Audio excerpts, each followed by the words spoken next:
ଆମର ପ୍ରଥମ ଆନ୍ତଃ ମହାବିଦ୍ୟାଳୟ ସ୍ତରୀୟ ଭଲିବଲ ଟୁର୍ଣ୍ଣାମେଣ୍ଟ ଏଇ କୋଟପାଡ଼ କଲେଜ କୋଟପାଡ଼ରେ ଅନୁଷ୍ଠିତ ହେଇଛି। ଏଥିରେ 14ଟି ଟିମ୍ ପାର୍ଟିସିପେଟ୍ କରିଛନ୍ତି। ପ୍ରତି ଟିମ୍ରୁ 12ଟି ଲେଖାଏଁ ପିଲା ଏବଂ ଜଣେ ଟିମ୍ ମ୍ୟାନେଜର ଆସିଛନ୍ତି।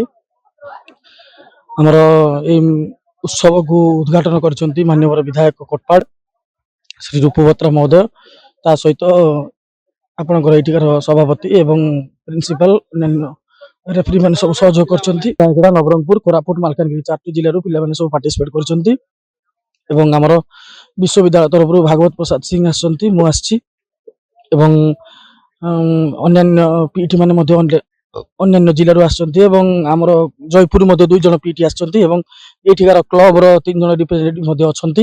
ଆମର ଏଠି first inter college volleyball tournament Katapada କଲେଜରେ ଆମେ ତାଙ୍କୁ ଦେଇଥିଲୁ କରିବା ପାଇଁ, ସେ ବି ଚାହିଁଥିଲେ କରିବା ପାଇଁ ଆଉ ବହୁତ ସୁନ୍ଦର ଭାବରେ କରିଛନ୍ତି।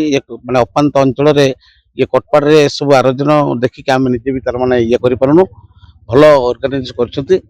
ଆଉ ଏଇଟା ହଉଛି ଆମର ସିଲେକ୍ସନ ହଉଛି କେବଳ ଇଣ୍ଟର ୟୁନିଭର୍ସିଟି ପାଇଁ। ଏଠି ଇଣ୍ଟର କଲେଜରେ ହଉଛି ଇଣ୍ଟର ୟୁନିଭର୍ସିଟି ପିଲାଙ୍କୁ ଏଠି ସିଲେକ୍ସନ କରାହବ। ଏଠୁ ଯୋଉ 12ଟା ପିଲା ଯିବେ ଖେଳିବାକୁ ସେମାନେ ଓଡ଼ିଶା ସ୍ତରରୁ ସେମାନେ ଖେଳିବେ। ଆଉ ଏଥିରେ ଆଜି ଆମର ଲୋକାଲ ବିଧାୟକ ମହୋଦୟ ତାଙ୍କର ମାନ୍ୟଗଣ୍ୟ ବ୍ୟକ୍ତି ପ୍ରିନ୍ସିପାଲ ନିଜେ ଉପସ୍ଥିତ ଥିଲେ ଏବଂ ତାଙ୍କର କଲେଜର ବହୁତ ସୁନ୍ଦର ଭାବରେ ଆରେଞ୍ଜମେଣ୍ଟ କରିଛନ୍ତି।